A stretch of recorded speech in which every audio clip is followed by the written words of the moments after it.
عید الاضحیٰ کی آمد ہے۔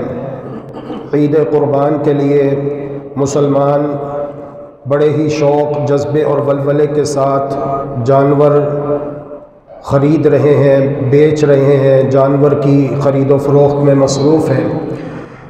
لیکن حضرات محترم، احباب گرامی قدر، حضرات و خواتین، سوال یہ پیدا ہوتا ہے کہ قربانی کرنے کے لیے تیاریاں عروج پر ہیں، زور و شور سے جاری ہیں، لیکن یہ قربانی جو سیدنا ابراہیم علیہ السلام کی سنت مبارکہ کو تازہ کرنے کے لیے اللہ رب العالمین کے حکم پر مسلمانان عالم ہر سال کرتے ہیں، کیا ہمیں معلوم ہے کہ سیدنا ابراہیم علیہ السلام کون تھے؟ سیدنا ابراہیم علیہ السلام کا عقیدہ کیا تھا؟ سیدنا ابراہیم علیہ السلام کا مشن کیا تھا؟ آپ کیا کہتے تھے؟ آپ نے اپنی قوم سے کیا کہا؟ قوم نے آپ سے کیا کہا؟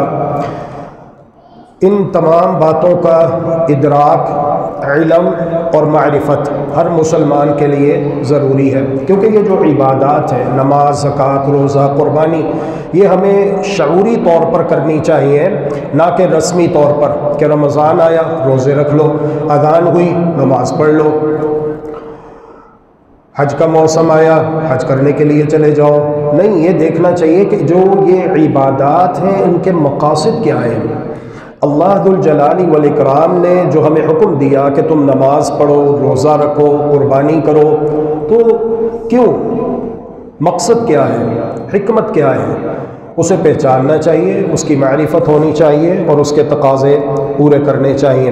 سیدنا ابراہیم علیہ السلام کی ولادت، اس دور کا ایک بادشاہ، بڑا نامور، بڑا فرعون گزرا، جس کا نام ہے نمرود بن کنعان۔ نمرود بن کنعان کے دور حکومت میں سیدنا ابراہیم علیہ السلام کی ولادت ہوئی۔